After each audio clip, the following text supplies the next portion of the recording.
ভোটের ময়দান বড়ই অদ্ভুত জায়গা। প্রতিপক্ষকে দুর্বল ভাবাটা রাজনীতির একটা কৌশল। তাই বোধহয় রবিবার ভোটের প্রচার স্বার্থে বেরিয়ে আলিপুরদুয়ার কেন্দ্রের বিজেপি প্রার্থী মনোজ টিগ্গা তৃণমূল প্রার্থী প্রকাশ চিকবড়াইকে দুর্বল জিম্বাবুয়ে ক্রিকেট টিমের সাথে তুলনা করলেন। মনোজবাবু এদিন নিজের প্রচারের কাজে গিয়েছেন আলিপুরদুয়ার লোকসভা কেন্দ্রের অন্তর্গত কুমারগ্রাম বিধানসভা কেন্দ্রে।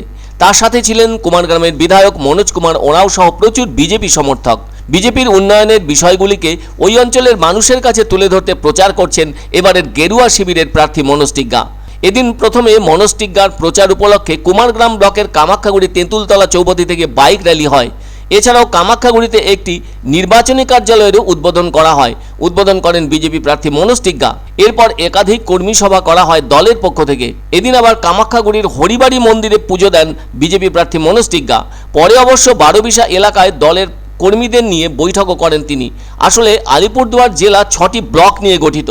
এই জেলার গ্রাম পঞ্চায়েতের সংখ্যা 66টি এবং 6টি সেন্সাস টাউন আছে। জেলা সদর হলো আলিপুরদুয়ার। তবে ওই 6টি ব্লকের মধ্যে রয়েছে আলিপুরদুয়ার পৌরসভা ও মাদারিহাট বীরপাড়া, আলিপুরদুয়ার 1, আলিপুরদুয়ার 2, ফালাকাটা, কালচিনি ও কুমারগ্রাম। আছে 8টি থানা, যার মধ্যে রয়েছে আলিপুরদুয়ার, শামুকতলা, কুমারগ্রাম, ফালাকাটা, কালচিনি, জয়গাঁ, মাদারিহাট ও বীরপাড়া। উল্লেখ করা দরকার, জন বার্লা 2019 লোকসভা নির্বাচনে বিজেপি প্রার্থী হিসেবে জয়ী হয়েছিলেন। পরবর্তীতে তিনি কেন্দ্রীয় মন্ত্রী হন, কিন্তু এবার দল তাকে প্রার্থী না করে মনোজ টিগ্গাকে প্রার্থী করেছে। অন্যদিকে উল্লেখ করা দরকার, অবিভক্ত জলপাইগুড়ি জেলার ভেতর আলিপুরদুয়ার মহকুমা হিসেবে থাকাকালীন 1977 সাল থেকে 1991 সাল পর্যন্ত এই জায়গা বরাবর আরএসপির ঘাঁটি ছিল। এই সময়ের মধ্যে যে কয়বার লোকসভা নির্বাচন হয়েছে তাতে আরএসপি জয়ী হয়েছে। আরএসপি পীযূষ তীরকে টানা সাংসদ হয়েছিলেন, কোনোভাবে ডানপন্থীরা জিততে পারেনি। তারপর থেকে ধীরে ধীরে পালা বদলের খেলা চলেছে, ডানপন্থীরা জয় পেয়ে চলেছে। পরবর্তীতে আলিপুরদুয়ার আলাদা জেলা হিসেবে আত্মপ্রকাশ করে, ফলে এখনো পর্যন্ত বামপন্থীরা সেখানে সেভাবে কিছু করে উঠতে পারেনি। আর এখন রাজনৈতিক প্রতিদ্বন্দ্বিতা চলছে তৃণমূল আর বিজেপির মধ্যে। 2019 সাল থেকে 5 বছরের সাংসদ ছিলেন জন বার্লা। 2019 সাল থেকে 5 বছরের সাংসদ ছিলেন জন বার্লা। আর 2024-এ বিজেপি তার ক্যারিশমা ধরে রাখতে পারে কিনা সেটাই সবচেয়ে গুরুত্বপূর্ণ।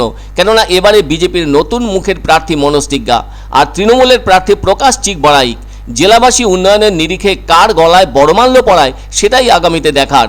চা বলয়ের এই জেলা এবার কোন ফুলকে পছন্দ করবে, নাকি তাদের সেই বামপন্থী ঐতিহ্যকে ফের মান্যতা দেবে, সেই দেখাটাই আকর্ষণের কেন্দ্রবিন্দু হয়ে উঠতে পারে। আর তৃণমূল প্রার্থী সত্যিই কতটা দুর্বল তারও পরিচয় স্পষ্ট হবে সামনের লোকসভা নির্বাচনে। দেখুন, সেটা তাদের ব্যাপার, কাকে প্রার্থী করবে করবে না, ঠিক আছে। তো লড়াই তো ময়দানে হবে, ঠিক আছে, ফ্রেন্ডলি ম্যাচ হবে, লড়াই হবে, সেখানে দেখা যাবে কি জিতবে কে হারবে। কিন্তু আমরা পূর্ণ আশাবাদী যে এই সিটটা বিজেপি পুনরায় উদ্ধার করবে, সেটা ভালো ব্যবধানে উদ্ধার করবে। কোনো চ্যালেঞ্জ না, দেখুন, যদি কোনো লড়াইয়ের মধ্যে চ্যালেঞ্জ না থাকে তাহলে সেটা লড়াই করতে মজা আসে না। যদি প্রতিপক্ষ মজবুত না থাকে, ঠিক আছে, যদি ক্রিকেট ম্যাচ যদি আপনি মনে করেন যে জিম্বাবুয়ের অস্ট্রেলিয়ার সাথে হয় তাহলে কিন্তু অতটা জমে না। যদি ইন্ডিয়া আর অস্ট্রেলিয়া হয় তাহলে খেলা দেখতে ভালো।